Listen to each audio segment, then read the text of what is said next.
क्या अगले 5 सालों में पाकिस्तान में हम रहने के काबिल होंगे जहां टेम्परेचर 50 डिग्री तक पहुंचेगा क्योंकि यहाँ जंगलात की कटाई हो रही है?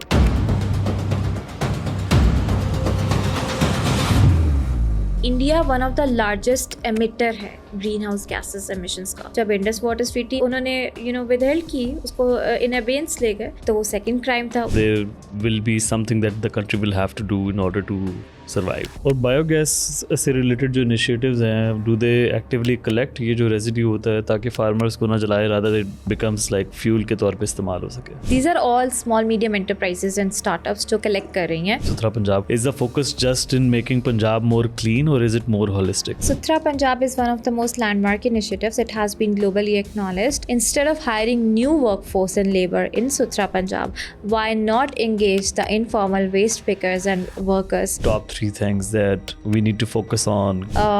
First is, Of course, I think war and the recent developments जो global है, that has sort of taken priority in the mainstream conversations. And climate की I think कि मुझे लगता है, my personal understanding is कि a lot of effort that was going on, वो that has taken a back seat. yeah. So जैसे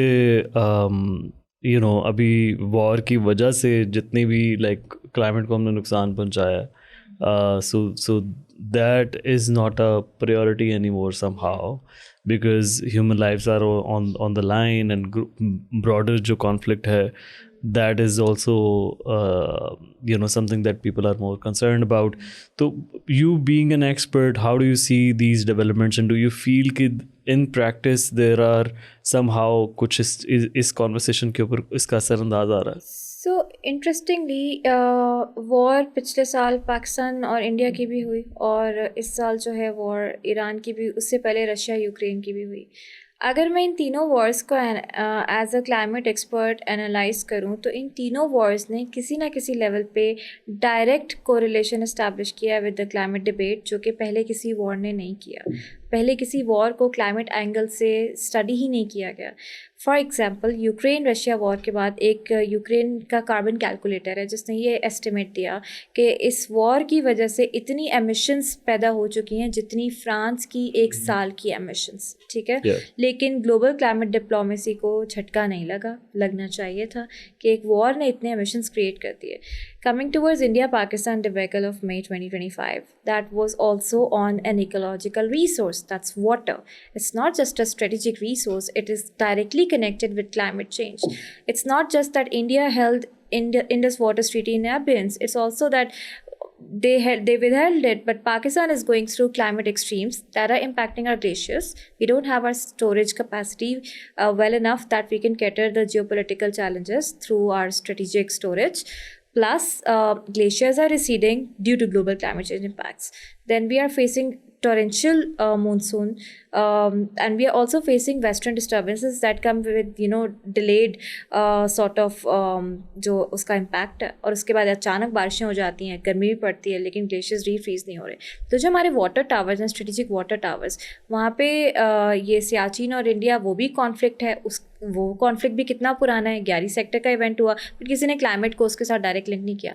but last year के conflict ने एक नई डिबेट छेड़ दी है, और इसको रीइंफोर्स किया ईरान वॉर ने ऐसे कि ईरान के डिसैलिनेशन प्लांट्स और स्ट्रेट ऑफ हॉर्मुज़ बंद होती है, उससे पहले जब वो एनर्जी प्राइस इन्फ्लेशन स्टार्ट होती है, फिर पाकिस्तान ऑलरेडी फूड इनसिक्योरिटी से सफ़र कर रहा है ग्लोबल क्लाइमेट चेंज की वजह से। वॉर ने उसको एग्जैसरबेट कर दिया।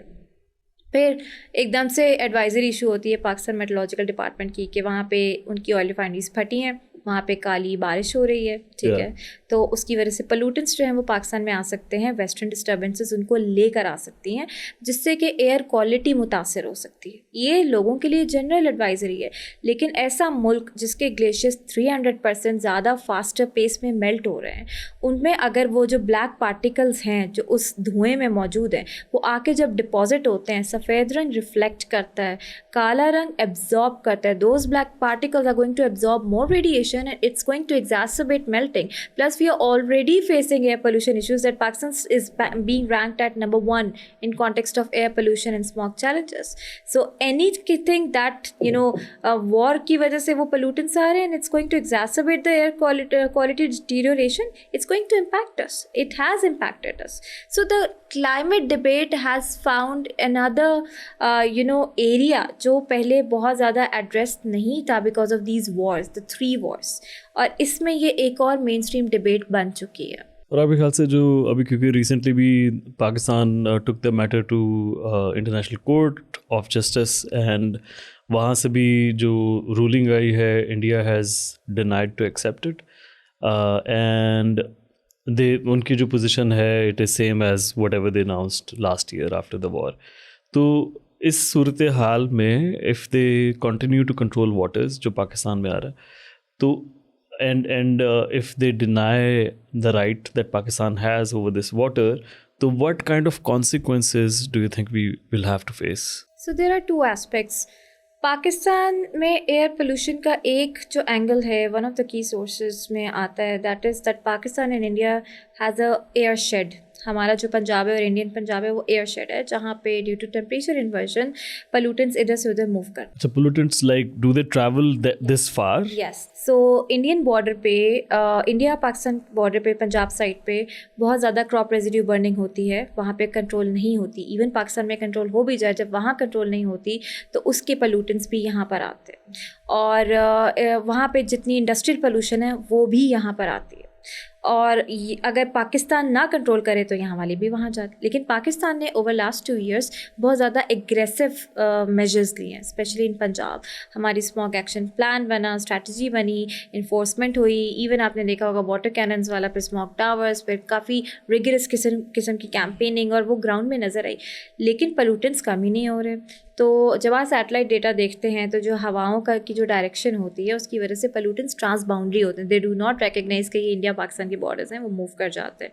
सो वहाँ पे अगर एग्रेसिव मेजर्स नहीं होंगे तो पोल्यूशन यहाँ होगी. तो फर्स्ट एस्पेक्ट ये है कि इंडस वाटर ट्रीटी बाद में आती है. India one of the largest emitter है ग्रीन हाउस गैसेस एमिशंस का after China, right in the region, and right next to Pakistan, that is most vulnerable.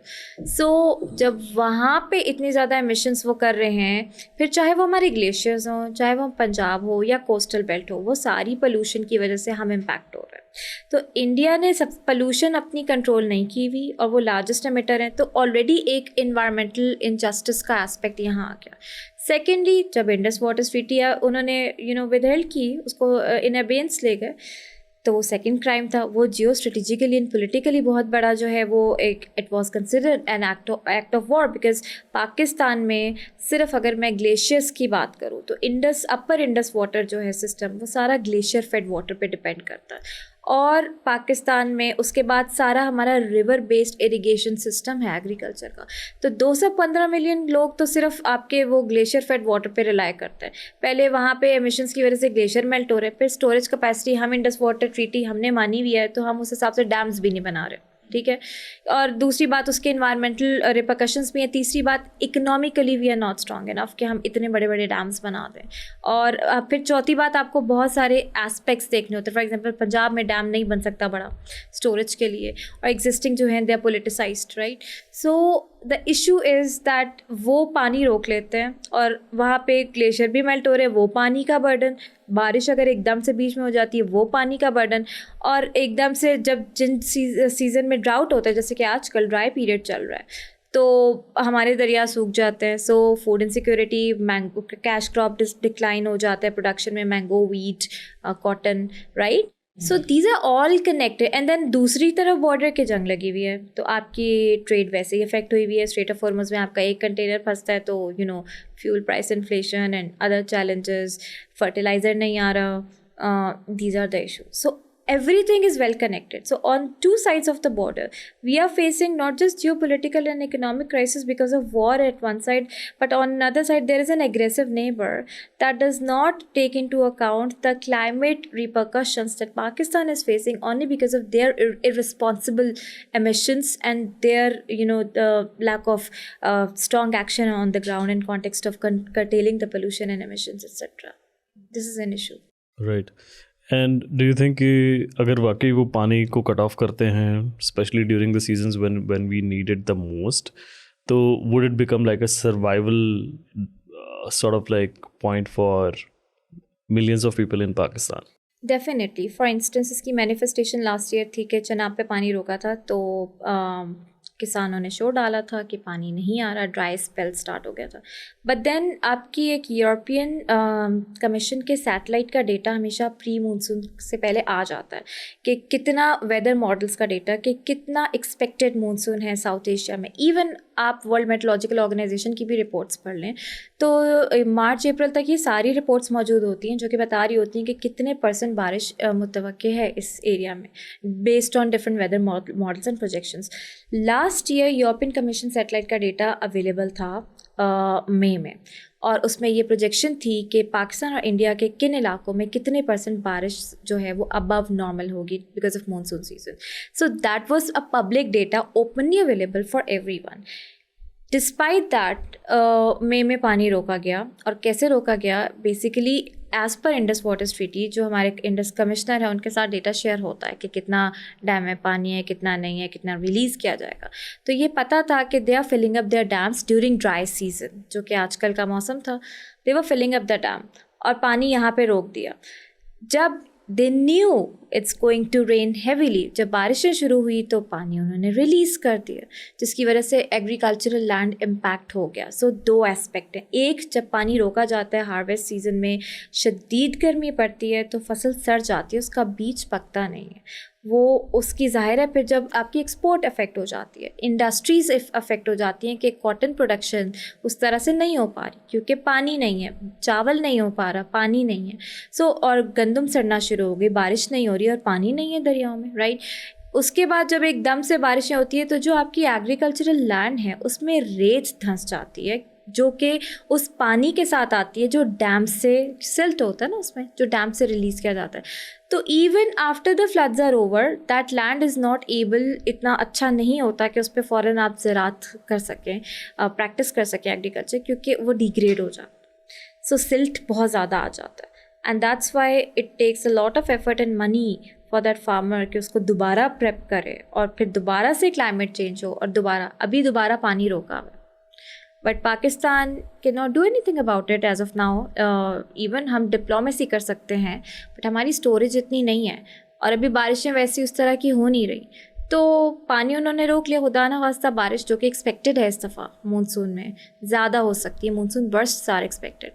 Again we can expect the same. So this is an aggression that needs to be stopped, not just through diplomacy जो कि पिछले साल की गई with different countries, but also at international forums like COP. And interesting fact, COP और climate diplomacy के जितने forums हैं वो conflict related emissions को address नहीं करते अभी. So this issue is not specific to Pakistan only, but so many African countries as well जहाँ पे resource extraction की basis पे conflict हो रहा है. And Pakistan के case में, like if this conflict continues for years and years, then of course like I think Pakistan may not have any other option if the diplomacy channel fails but to go for an offensive option. And because then if it becomes if it becomes about survival, so there will be something that the country will have to do in order to survive. Water is survival, and we are being pushed to the corner, not just because of an aggressive neighbor, but also there is a climatic impact, right, as I explained earlier. And then there's another war in the region. Even war Russia Ukraine में लगती है, food price inflation Pakistan में हो जाती है, reason में हो जाती है, आपको पता लगती है कि गंदम क्यों महंगी हो गई एंड ऑल. सो अब तो रीजन में लगी हुई है, और दूसरी तरफ ये चैलेंजेस हम फेस कर रहे हैं, right.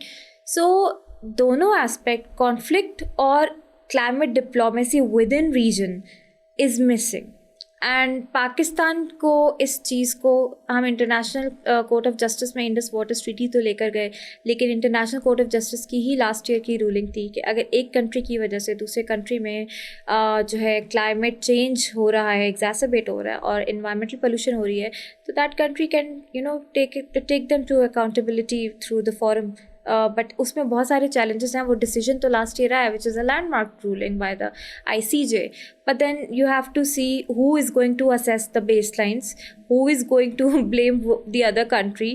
There is a lot of geopolitical dynamics involved, right? Yeah. So as of now, I think Pakistan के पास ऑप्शन कोई नहीं रहेगा अगर आप पानी रोक देंगे एंड क्लाइमेट चेंज की वजह से लोग ऑलरेडी जो है वो इतने ज़्यादा चैलेंजेस फेस कर रहे हैं then geo strategically there are the only to respond to that aggression there has to be a state response that Pakistan did last year as well after a lot of restraint. We showed a lot of restraint, but this is something that is all about survival. इसमें कोई और option नहीं रह जाता. So it's going to be like climate fueled conflict आप कह सकते हैं. So in this context, एक तो we have a aggressive neighbor जो कि ज़ाहिर है that can come up with stupid initiatives that can become a threatening point for the country, but at the same time within the country also जो कुछ ऐसी चीज़ें हैं जिसमें हम अपने खुद दुश्मन हैं. तो let's talk about that. तो जिस तरह let's say and you have done extensive work around plastics as well. So tell me a little about where do we stand on the plastics की side पे and how it is affecting the country and what's the way forward? So I think that's a really good question. Yes, हम अपने दुश्मन खुद भी हैं बहुत सारे मामलात में. There's a issue around misgovernance of climate change, though we have improved over the last few years, but still there are so many basic things जहाँ पे like जंगलात काटना, floodplain encroachment, housing societies without environmental approvals, and then challenges around jurisdictions because this is a provincial subject after 18th Amendment, right? So yes, there are issues, and I think those issues need to be taken up at a strategic level now. Climate change must not be treated as a non-traditional security threat. It has become a traditional security threat for Pakistan, especially after last year's debacle. So I think in that perspective उसको national priority पर लेकर आना बहुत ज़रूरी है कि ये security threat है और इसको उस हिसाब से control करना चाहिए. Coming towards plastics, interestingly Pakistan generates around 50 million tons of waste annually. This is a data that is available at UN Comtrade database. उसमें से 60% is the organic waste, and out of that 60%, 30% is your food waste. उसमें से 4% is plastic waste. So Pakistan की जो plastic consumption है that stands between 2.7 to 2.8 million tons, which includes imported plastics as well. And per capita consumption अगर मैं global average से compare करूँ तो per capita is between 7 to 8 kgs per capita compared to the global average of 29 kgs per capita. So और इस वक्त जो recycling है estimated है कि 7 to 10% is getting recycled, जिसमें से 3 to 4% is formally recycled and rest is informally recycled, but the potential is between 18 to 20% जो अभी हमने टैप इन नहीं किया हुआ. सो ये प्लास्टिक का इशू है. और जो मेजर मसला ये है कि इंटरेस्टिंग फैक्टर्स के जो प्लास्टिक में जो पेट बॉटल्स हैं पाकिस्तान 80 to 90% वो रिसाइकिल कर लेता है. उसमें मल्टीनेशनल कॉर्पोरेशंस इन्वॉल्व होती हैं जिनके अपने रिसाइकलिंग उन्होंने वो बनाए हुए हैं, सेटअप्स बनाए हुए हैं जिसमें उनकी बॉटल्स जो हैं वो पूरे से उठा ली जाती हैं और डिफरेंट कंपनीज़ के साथ वो जो है उसका वो पैलेट बनाते हैं, वो दाना बनाते हैं या और उसके साथ वो रिसाइकल प्रोडक्ट बना रहे हैं और वो रिसाइकल बॉटल जो है बिकती है. सो वो काफ़ी ज़्यादा रिसाइकलिंग हो जाती है. इसके अलावा अगर वो ना भी रिसाइकल बॉटल बनाए तो कितनी कंपनीज़ हैं जो उससे पॉलिएस्टर बना लेते हैं. सो पेट बॉटल्स की रिसाइकलिंग बहुत कॉमन है पाकिस्तान में. तो ये एक मिसकॉन्सेप्शन है कि पेट बॉटल का बहुत ज़्यादा वेस्ट है. No, that is not an issue, but it's encouraged that we must not rely on plastic bottles. हमें सिंगल यूज़ प्लास्टिक से और पेट प्लास्टिक से जो है अवॉइड करना चाहिए. उसकी हेल्थ रिपरकशंस ज़्यादा होती हैं.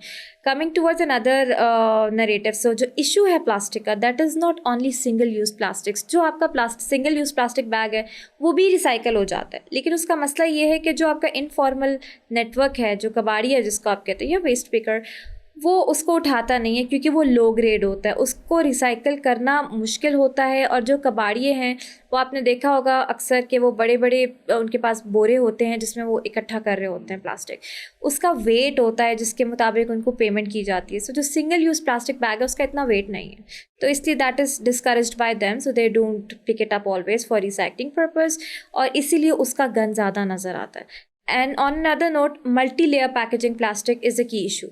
Yeah. ये जो आपके biscuit, ketchup sachets, masala packets, surf. So वहाँ पे interestingly policy is missing, or there's a gap. So the narrative is, we need to reduce plastic pollution and ban single-use plastics. The narrative needs to change. The issue is majorly around multi-layer packaging plastics and also around alternatives in the market that are available with SMEs, but as a policy direction में वो communicate नहीं हो रहे. So people are not aware. That's an issue. When you go abroad, so like you see कि there are different color-coded bins that are there. आप glass के लिए एक अलग होती है, प्लास्टिक के लिए अलग है, आई थिंक पेपर के लिए अलग होती है. सो वो जो सेग्रीगेशन है उसका यहाँ पर ना होने से किस किस्म का इम्पैक्ट पड़ता है कि वो क्या रिसाइकलिंग में does it become more difficult? So waste is essentially a resource.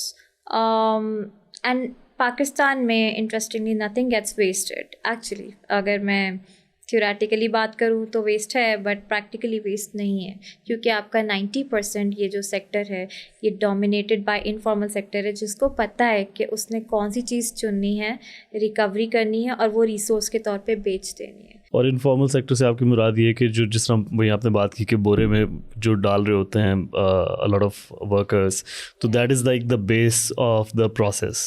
या द इनफॉर्मल कूड़ा चुनने वाले बच्चे थैले लेकर फिर रहे होते हैं, राइट, और वो उसमें से उठा रहे होते हैं.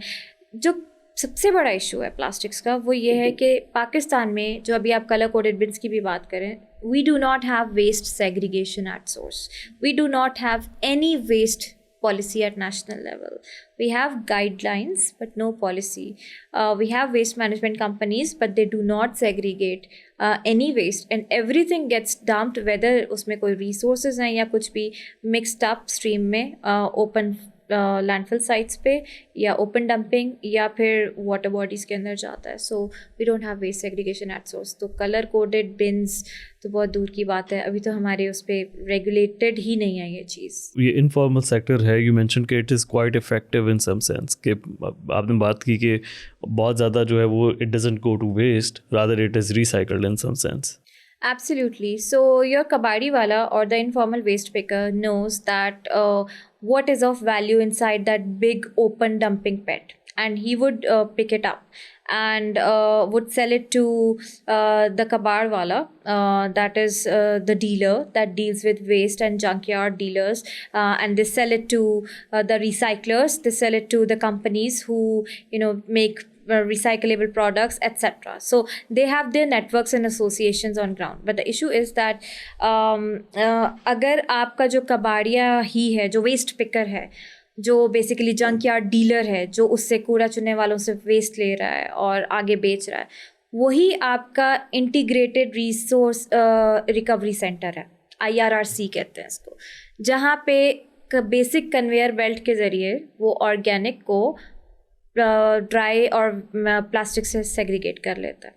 Right. और उसमें से वो जो रिसोर्स है प्लास्टिक का या जो भी glass what ever is recovering, उसको वॉश करके और उसको मार्केट में बेचता है, इंडस्ट्री को बेच देगा या रिसाइकलर्स को बेच देगा, किसी को भी जो भी उसका आगे स्टेक होल्डर है वो बेचता है. सो अगर वही एम्पावर कर दिया जाए तो वेस्ट मैनेजमेंट कंपनीज को नए लोग हायर ही नहीं करने पड़ेंगे. Right. उन्हीं को एम्पावर करें, वेस्ट मैनेज कराएं. They are the ones who have the solutions. Karachi में there are about 40,000 people who are involved in this informal collection, and so that also means कि 40,000 employments as well. So ना सिर्फ ये कि वो जो कूड़ा को चुनने में, रिसाइकलिंग में उसमें मदद मिल रही है, but in a way it is also providing that employment opportunities to people. Yes, that's absolutely true, and it's not just within organic waste stream, plastic waste stream, जो textile waste है, that's another opportunity, जो electronic waste है, that's another opportunity, जहाँ पे ये सारा informal network उसको manage कर रहा है, and they are segregating it, they're selling it.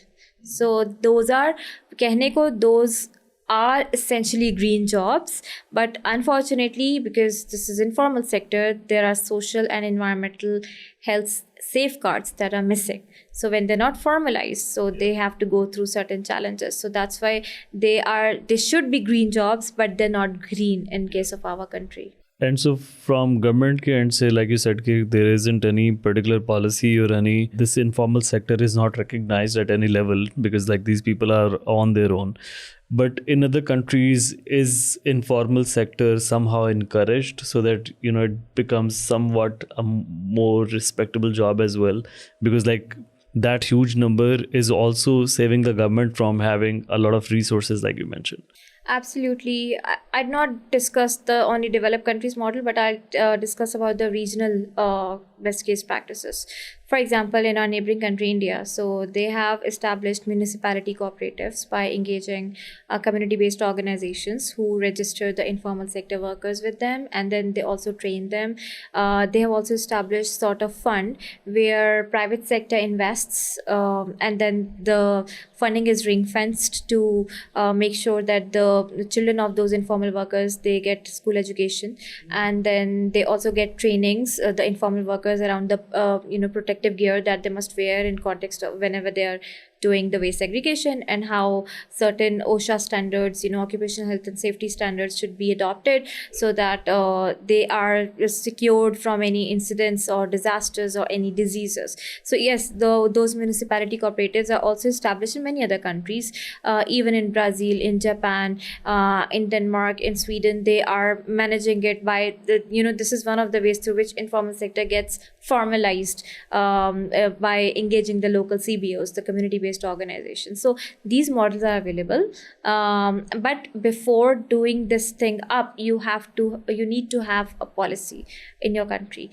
Now, government of Pakistan is preparing national circular economy policy, and if that policy gets notified, a lot of things that are missing or that you see as a gap in context of waste management in the country and plastics will be overcome by that policy. Right और circular economy का जो आपने जिक्र किया, तो basically my understanding is के traditionally जो linear economy है उसमें आर अंडरस्टैंडिंग या हमारी जो सोच थी वो ये थी कि there are endless resources in the world, और हम उसको एक्सट्रैक्ट करते हैं, we consume that and then we waste it. So circular economy में instead of wasting it just gets recycled again and we are reusing that. So ये जो like सारी जो informal sector की हम बात कर रहे हैं, and ना सिर्फ प्लास्टिक में बल्कि जिस तरह आपने टेक्सटाइल का भी briefly mention किया उसमें भी, so are these all steps contributing towards a circular economy, and where do we stand exactly? So circular economy essentially is about designing a product in a way that its waste gets minimized. Right. Recycling uska last step hai. But of course that's in an ideal scenario, or in case of developed countries जहाँ पे बहुत ज़्यादा ख़ास तौर पे European union में there are so many regulations coming up and they have established extended producer responsibility framework. So EPR उसको कहते हैं, और ये एक mechanism होता है जिसमें जो organizations हैं, जो producer organizations हैं, चाहे वो textiles में हैं, plastics में हैं, या वो भी हर वो manufacturing और services की industry जिसकी वजह से वो waste जो है produce हो रहा है, उनको कहा जाता है कि आप जितना प्रोड्यूस कर रहे हैं, कितना कलेक्ट बैक कर रहे हैं, कितना रिसाइकल कर रहे हैं, और उसकी ट्रेसिबिलिटी क्या है, उस पर आपने रिपोर्ट करना है, और उस पर आपने एक पोल्यूटिव फ़ी देनी है. सो ये डिफरेंट, हर कंट्री ने अलग अलग EPR मॉडल इस्टेब्लिश किया हुआ है. फिर उसमें एक प्रोड्यूसर रिस्पॉन्सिबिलिटी ऑर्गेनाइजेशन बनती है जो कि या तो गवर्नमेंट लेड हो सकती है या इंडस्ट्री लेड हो सकती है, या एक हाइब्रिड मॉडल भी होता है. मिसाल के तौर पे जापान में they have outsource their waste management and they have one of the best waste at source segregation mechanism. Household level पे सेग्रीगेशन हो जाती है. वहाँ पे उन्होंने कॉस्ट शेयरिंग मॉडल रखा हुआ है जिसमें इंडस्ट्री थोड़ा सा ऐड ऑन करती है थ्रू देयर अ पर्टिकुलर फ़ी जो वो पे कर रहे हैं टू द गवर्नमेंट, और जो कंज्यूमर हैं वो भी वेस्ट मैनेजमेंट की फ़ी पे करते हैं. तो गवर्नमेंट वो सारी जो है वो रिंग फेंस करती है for investing in recycling industry, small medium enterprises, and also for outsourcing their waste management to private companies. So this is how they are it's a successful model जो जापान ने establish किया हुआ है. इसी तरह से पाकिस्तान में भी ये प्रपोज किया जा रहा है कि there has to be a model जिस पे, because industry is already overburdened because of so much taxation and जो challenges हैं geopolitical. So ऐसा कोई मॉडल नहीं आना चाहिए जिसमें टोटल आप बोझ जो है वो इंडस्ट्री पे डाल दें कि सारी आप ही करेंगे एक्सटेंडेड प्रोड्यूसर रिस्पॉन्सिबिलिटी के कॉन्टेक्स्ट में. पाकिस्तान ने रेटिफाई किए हुए सस्टेनेबल डेवलपमेंट गोल्स, जिसमें गोल है एक sustainable development goal number 12 which is around sustainable consumption and production, SCP कहते हैं. It starts that you need to shift your consumption patterns, change your behavior. When consumer stops demanding, producer stops producing, right? So, unfortunately, our entire narrative around waste debate has not been, in alignment with that SDG.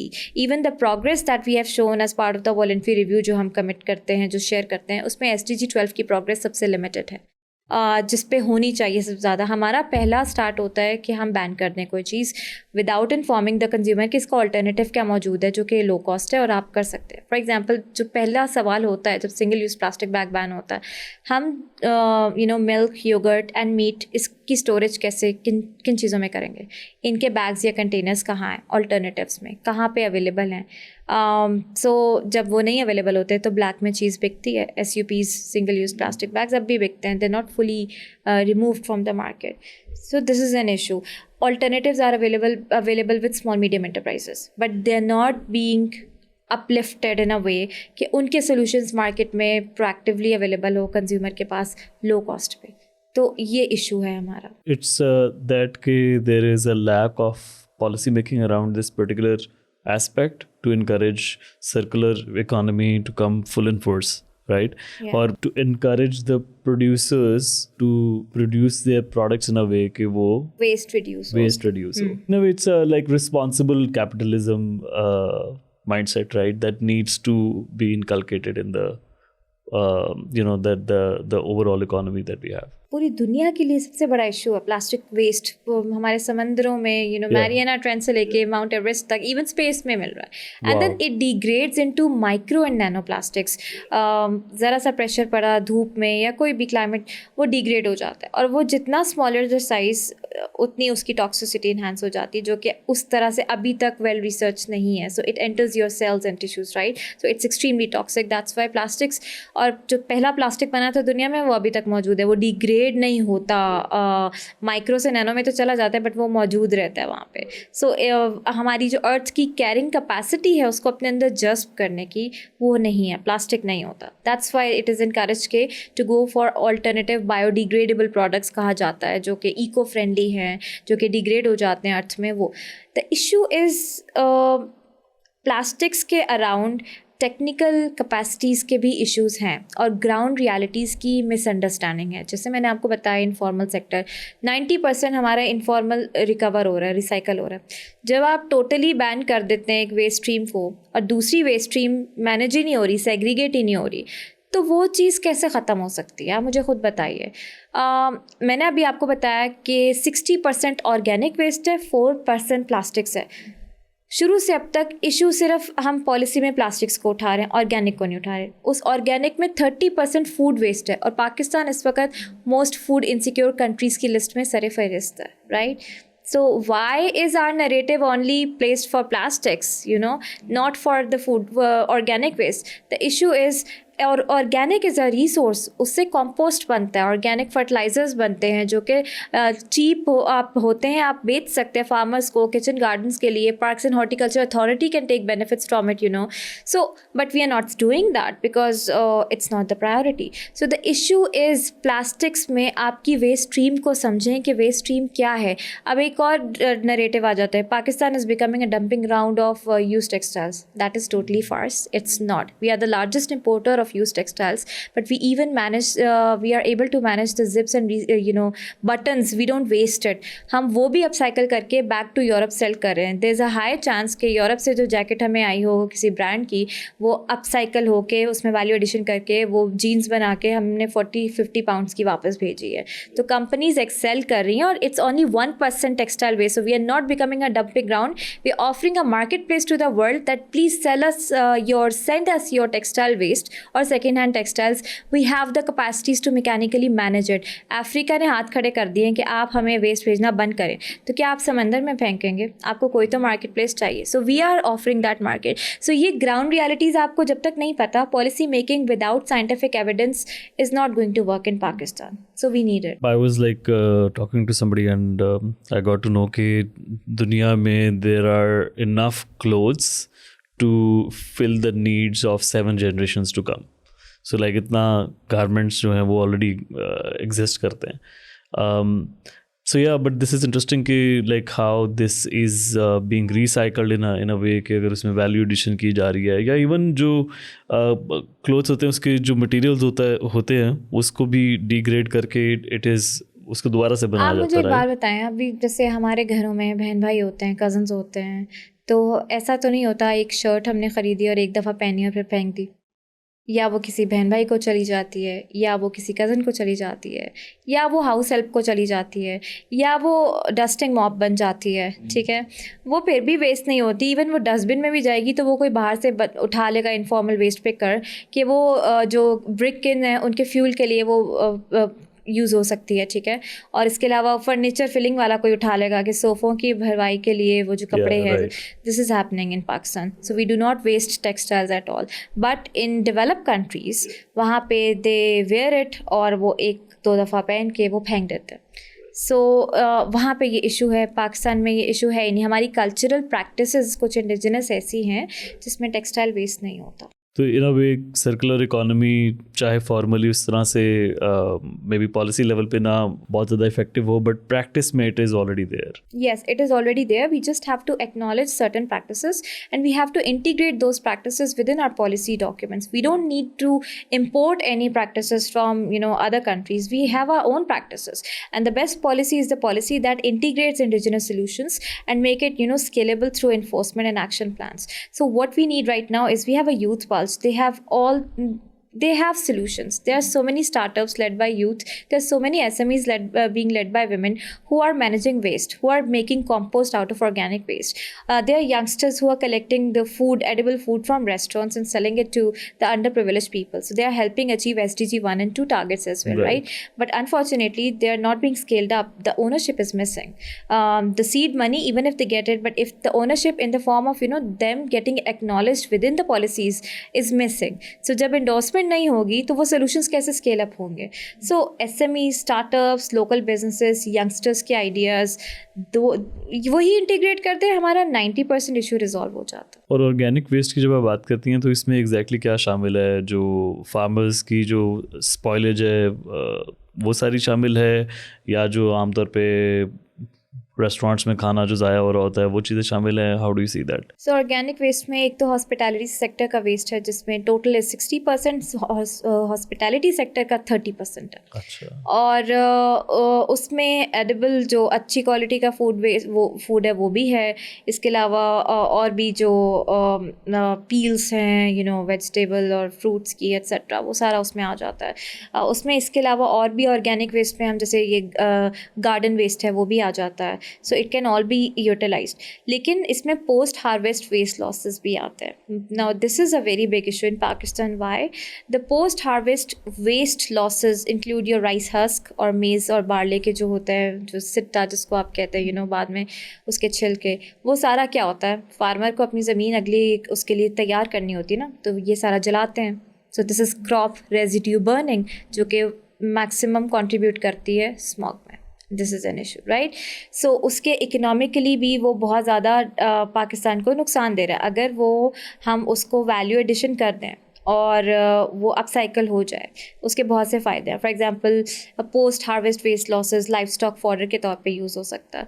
इसके अलावा वो upcycle करते हैं products में। आपको एक example share करती हूँ। So there is an SME by the name of natural fibre. दे आर बेस्ड इन सिंध, और वो बनाना का जो बनाना क्रॉप का जो वेस्ट है उससे they are developing products like उसके वो बैग्स हैं, उसके शूज़ बना रहे हैं, डिफरेंट प्रोडक्ट्स हैं उनके, ये टेबल मैट्स हैं, टेपेस्ट्रीज़ हैं, रग्स हैं, and so much more. They upcycling it. उनकी एसएमई इतनी चल चुकी है that they are providing support to the communities, schools की फॉर्म में, etcetera etcetera. So that SME is managing the ये post harvest waste of banana crop. Then there is another SME that's managing ये I think wheat और rice का जो बचा हुआ होता है, जो जला दिया जाता है, उसको वो अपसाइकिल करके उसको भी वो प्रोडक्ट्स बना रहे हैं। डिफरेंट प्रोडक्ट्स में वो यूज़ हो रहे हैं, और कुछ एसएमईज़ के जो हैं इसको एज बायोफ्यूल के तौर पे जो है वो यूटिलाइज़ कर रहे हैं। सो इसमें बहुत ज़्यादा पोटेंशियल है कि आपके ऑल्टरनेट एनर्जी फ्यूल्स के तौर पे यूज़ किया जा सके। वैसे ही पाकिस्तान में फ्यूल का बहुत ज़्यादा क्राइसिस है। So all those SMEs, they have the solutions. They are there. Farmer क्यों जलाता है? फार्मर इसलिए जलाता है कि उसको जल्दी होती है और उसके पास कोई बिजनेस केस नहीं है. अगर फार्मर को मार्केट तक एक्सेस दी जाए एसएमईज तक तो वो नहीं जलाएगा. So this is सर्कुलरिटी. और बायोगैस से रिलेटेड जो इनिशिएटिव्स हैं, डू दे एक्टिवली कलेक्ट ये जो रेजिड्यू होता है ताकि फार्मर्स को ना जलाए, rather it becomes like fuel के तौर पे इस्तेमाल हो सके? At national level, even at provincial level, there are no recognized centers या initiatives जो collect करें. So these are all small medium enterprises and startups जो collect कर रही हैं, लेकिन वो छोटे लेवल पे प्रोड्यूस कर रही हैं. सो स्टार्टअप्स वो हैं जिनके पास आइडियाज़ हैं और वो उनको स्केलेबल करना है, वो भी बहुत माइक्रो लेवल पर एग्जिस्ट करते हैं. बट पाकिस्तान की पॉलिसी प्रायोरिटी शिफ्ट हो रही है बेस्ड ऑन जो अभी जियोपॉलिटिकल ईरान के साथ ईरान यूएस टेंशन्स की वजह से जो फ्यूल इन्फ्लेशन और क्राइसिस मुल्क में चला है. सो वेस्ट टू एनर्जी पे बहुत ज़्यादा बात हो रही है. So in that perspective I think this could be one of the ideal solutions कि आप ये जो farmer post harvest waste losses के बाद जो वेस्ट को जो अपसाइकिल किया जाता है, सॉरी डाउन साइकिल किया जाता है उसको एज अ फ्यूल, उसको प्रमोट करें. और उसमें बहुत सारे स्मॉल मीडियम एंटरप्राइजेस हैं जिसको अपस्केल किया जा सकता है. उसमें पेट्रोलियम इंडस्ट्री बहुत अच्छा रोल प्ले कर सकती है. It's just that they need a policy direction. That's it. Yeah interesting, because like I think now that जो हमारे एनर्जी सोर्सेज हैं वो लिमिट हो जाएंगे, so I think there is a need to make best use of what's available.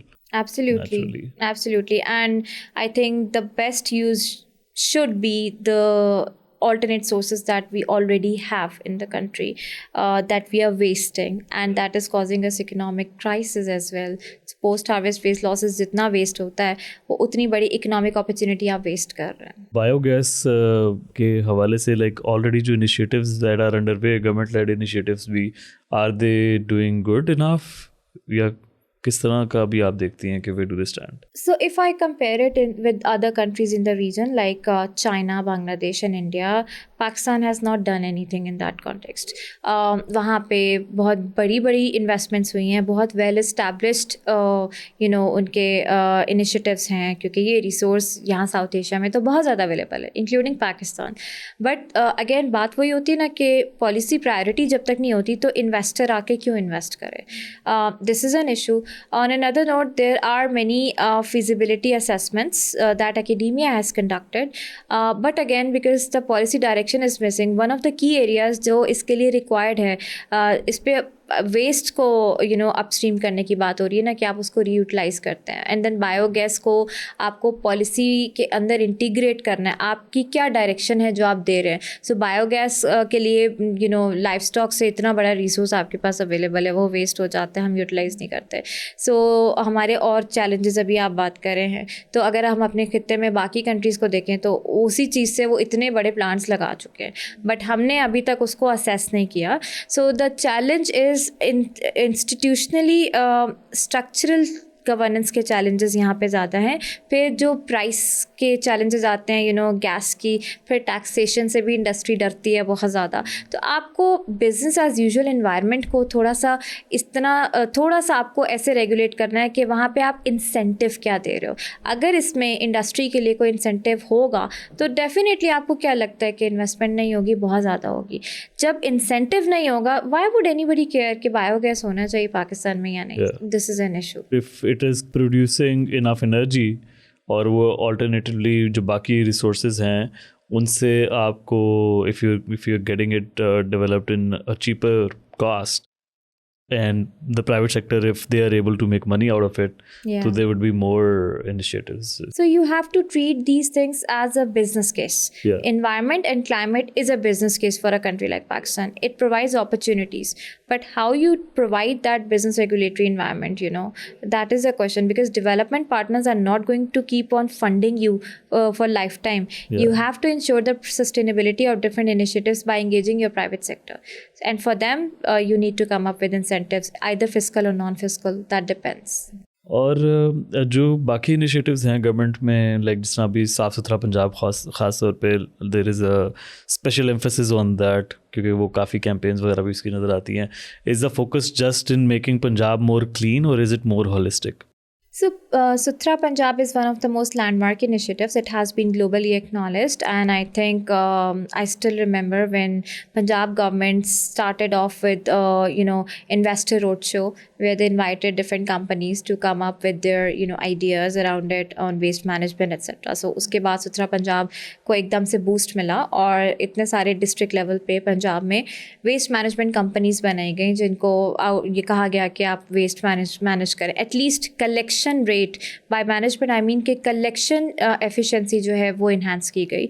उसके बाद digitisation पर focus हुआ कि किस तरह से हम उसको ट्रेस कर सकते हैं, ये वैल्यू चेन्स को, कहाँ वेस्ट स्ट्रीम्स ज़्यादा हैं, कहाँ पे, फिर पेरी अर्बन एरियाज तक फोकस जो है वो भी हुआ। So the cleanliness aspect because of the collection was there and you can see it on the ground. So yes, and then the work force was well trained and digitization made sure कि जो आपके international investors हैं they also know what is exactly happening. So I think that's a very good initiative, but and as far as कि ये holistic है या नहीं, I think एक provincial government ने अपना model दिया है, so why not इसको बाकी provinces भी scale up करें। waste management सबका मुश्तरका issue है, so ये होना चाहिए। but on another note, a suggestion that is for Sutra Punjab initiative, इसको मज़ीद दुनिया के लिए लैंडमार्क बनाने के लिए, जैसे मैंने अभी बात की, instead of hiring new workforce and labor in Sutra Punjab, why not engage the informal waste pickers and workers, उनको ही इंटीग्रेट कर दें। आपके इनफॉर्मल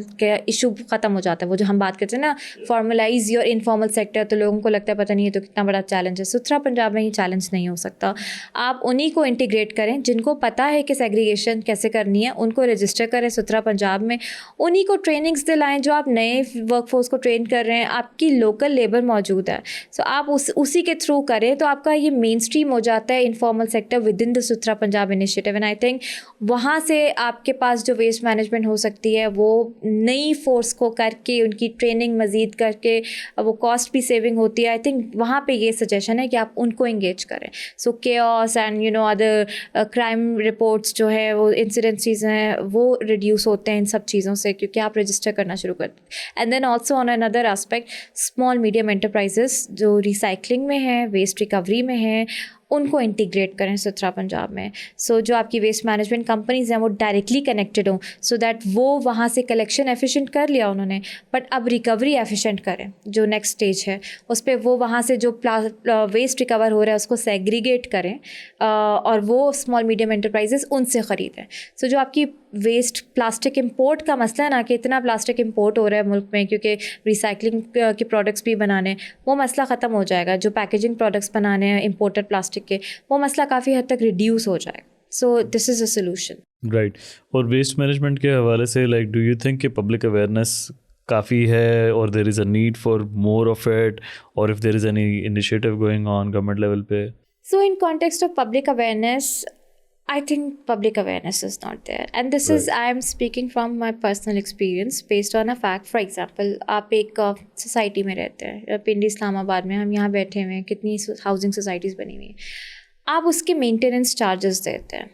उस मेंटेनेंस चार्जेस में सोसाइटी के वेस्ट मैनेजमेंट का भी इंक्लूडेड होता है कि आपको वो बड़ा सा बैग देंगे, आपने उस पर कचरा डालना है, गाड़ी आएगी, वो कचरा उठा के ले जाएगी, आपने तो पैसे दे दिए। कभी आपने ये पूछा है कि वो कचरा उठा के लेके जाके कहाँ फेंक रहे हैं? नो, आप पैसे दे रहे हैं। वो कचरा उठा के लेके जाके, there is no proper landfill site in the twin cities, so there is no segregation. सारा कहाँ जा रहा है? ये open water bodies, they are dumping it there and you're not even questioning them. So no, awareness is not there. We want to spend more, फिर बाद में हम इन्फ्लेशन को रोते हैं, बट जो चीज़ें हमारे कंट्रोल में हैं हम वो कंट्रोल नहीं करें। सो अवेयरनेस का बहुत बड़ा चैलेंज है। आपका कचरा जाके उस दरिया में गिरता है, जो दरिया आगे जाके आपकी एग्रीकल्चर फील्ड्स को इरीगेट कर रहा है, और वही चीज़ आप खा रहे हैं। वहीं से वो टैंकर्स जो है पानी भर रहे हैं और आपको सप्लाई कर रहे हैं। वही पानी आप बेदिंग के लिए और वॉशिंग और डिशेज़ आप यूटिलाइज़ कर रहे हैं। सो पब्लिक हेल्थ की इनडायरेक्ट कॉस्ट कितनी बड़ी है इस सब में, we are not questioning. So I think that is a bigger issue. Second issue, जो बेसिक हम किचन में काम कर रहे होते हैं, सो गवर्नमेंट ने इनिशिएटिव लिया कि किचन गार्डन्स प्रमोट करें, पार्क्स एंड हॉर्टिकल्चर अथॉरिटी ने पिंडी इस्लामाबाद में. So I know about this initiatives. I am sure आपको मतलब कि आप जो है अपने घरों के जो सब्जियां हैं छोटी मोटी वो लगाएं, प्लांट्स दिए गए धनिया के, पुदीने के, और ये चीज़ें आप लगाएं, और जो तोरी है जो लोकल सब्जी है वो लगाएं, या आप रूफ टॉप गार्डन इस्टेब्लिश करें और प्लांट्स दिए गए कि घरों में ज़्यादा इसको प्रमोट करें. सो उसमें ये है कि आपके रूफ, ज़ाहिर है जो आप kitchen garden is organic garden essentially. So if you're planting your own mint leaves, your coriander leaves, right, your chilies and brinjal and choti, so it gives you a civic sense आपकी enhance होती है, that you're acting like a responsible citizen who's contributing towards climate action, and you're also supporting your government in context of promoting locally produced जो आपके vegetables हैं इस तरह की जो आप utilize कर रहे हैं. So आपकी छोटी space है, आप छोटी space में लगाते हैं तो वो आपने एक क्लाइमेट एक्शन लिया, which is good. Roof top पे लगा दी. ये पिछले काफ़ी सालों में ये इनिशिएटिव आया था, लेकिन अगर आपके पास बड़े लॉन्स हैं आप उधर लगाते हैं तो वो तो बड़े लेवल पे जो है even there are instances available जहाँ पे लोगों ने बेचना भी शुरू किया था. अच्छा. सो पूरे प्लॉट्स लोगों ने जो अपने घरों के साथ रखे थे जहाँ पे वो प्रोड्यूस करते थे, ऑर्गेनिक फार्म्स स्टार्ट कर लिए थे लोगों ने. सो ये एक बिजनेस मॉडल था. बट द इशू इज़ के उसके लिए कॉम्पोस्ट ज़ाहिर आपको खाद डालनी होती है. तो जो आपके किचन में जो आप छिलके फेंक रहे हैं डस्टबिन में, अंडे के छिलके हैं, सब्जियों के छिलके हैं, फ्रूट्स के हैं, exactly you make it a compost, right. उसको आपने उसको बेसिक गाइडलाइंस होती हैं, उसको आपने एक वो कंटेनर में रखना है, हल्का सा पानी स्प्रे करना है, सर्टेन कंडीशन उसको चाहिए होती है टेम्परेचर की, जो इतना मुश्किल काम नहीं है. कुछ हफ्तों में वो कॉम्पोस्ट तैयार हो जाती है, and you use that compost to develop your own kitchen garden और रूफ टॉप गार्डन, और आपके प्लांट्स के लिए आपको खाद बाहर से नहीं खरीदनी. तो और ये हो रहा है कराची में. There is a small medium enterprise by the name of trash it. It's a woman led enterprise, and she makes her own compost and she sells it there. So you can search for her. That's a really good example. So why not we can do it. So ये वाली awareness जो हम बेतहाशा waste करी जाते हैं चीज़ें, ये नहीं है लोगों में. एंड आई थिंक यहाँ पे कम्युनिकेशन स्ट्रैटेजी एक होनी चाहिए जिसमें लोगों को रिगरस किस्म की जो है वो एडवोकेसी की जाए कि stop wasting these things. This is not waste, this is like आपका रिसोर्स है. एक और मैं लास्ट एग्जाम्पल इस पर देती हूँ. So there is an SME by the name of Green Plastic. It's also a women-led SME, and what she's doing is कि वो पोटैटो पील से उसने एक बायोडिग्रेडेबल बैग बनाया जो कि मार्केट्स में वो सेल कर रही है, और that is an alternative to your single use plastic bag. उसमें आप मीट स्टोर कर सकते हैं, उसकी इतनी अच्छी क्वालिटी है, उसमें आप बाकी चीज़ें स्टोर कर सकते हैं और आप अपने फ्रीजर्स में रख सकते हैं. पोटैटो पील से. Yes, potato peel से.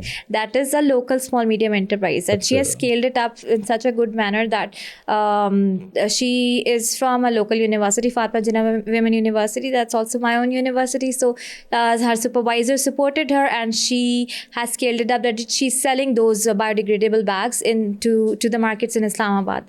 So I know. So I think that's a local small medium enterprise. आप बिफोर बैनिंग अगर आप उन्हीं को प्रमोट कर दें कि ये ख़रीदें, ये अच्छा है, इसका फ़ायदा है, आलू के छिलके फेंकने के बजाय आप इधर दे दें तो उसका फ़ायदा है, वो बैग्स बन सकते हैं उससे. सो आई थिंक वहाँ पे लोगों का जो है रुझान, एक ट्रेंड जो है वो शिफ्ट होना शुरू हो जाएगा बिहेवियर में. I think like bottom line is जो सारी कॉन्वर्सेशन से मुझे समझ आ रही है वो ये कि like if we encourage and enable private sector to play their role, तो गवर्नमेंट के ऊपर भी बर्डन कम होगा, and everyone will be able to also contribute towards greater good. Absolutely. So there are examples where private sector are engaging with small medium enterprises, especially plastic producer multinational companies जो हैं वो उनका जो है there's a small medium enterprise by the name of Concept Loop in Karachi. What they do, जो मैं आपको बता रही थी ना मल्टी लेयर पैकेजिंग का मसला, वो ये छोटे ये जो लो ग्रेड प्लास्टिक मटेरियल है उसको इकट्ठा करते हैं, and they are upcycling it in a way कि वो कंस्ट्रक्शन मटेरियल उससे बना रहे हैं. सो और वो उसको बेच रहे हैं. उनके पास वो राइट्स हैं certain Right. So they are doing it. वो कंपनीज़ के साथ MOUs हैं, डिफरेंट मल्टीनेशनल कंपनीज, वो उनका वेस्ट उठाते हैं और उसको अच्छा. अपसाइकिल कर रहे हैं. So we have a solution. And then there is another example. So there is an SME called Dastaan Ruman, and there are multinational companies who जो अपना ये जो MLP है, मल्टी लेयर पैकेजिंग, उनको बेचते हैं और वो उसको कपड़ों न्यू क्लोथिंग लाइन और बैग्स और इस तरह वो बना रहे हैं, उसमें अपसाइकिल कर रहे हैं. And there are so many other examples available जिसमें वो प्लांटर्स बना रहे हैं. सो मल्टीनेशनल कॉर्पोरेशंस हमारे मुल्क में काफ़ी स्मॉल मीडियम एंटरप्राइजेस के साथ बिजनेस करी, बट Right. वो एड हॉक उस पे है, परमानेंट नहीं है कोई. अगर कोई पॉलिसी डायरेक्शन आती है तो आई थिंक इसको परमानेंट किया जा सकता है. Endorsement needs to come from the government as well. Do you think like 5 years down the line, if you have to pick top three things that we need to focus on, government NPB or individual NPB, what those three things should be?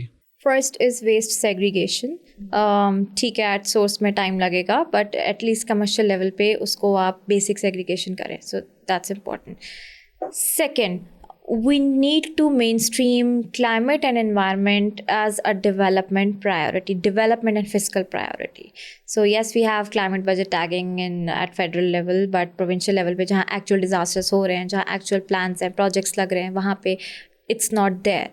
So yes, that's after IMF reforms, वो भी हमने कोई खुद से initiative नहीं लिया, but I mean that's encouraging. So जो tiered accountability है ना आपकी climate और environmental projects की, कि आउटकम कहाँ पे नज़र आ रहा है, आउटकम बेस्ड प्रोजेक्ट्स वो प्रोविंसेस में.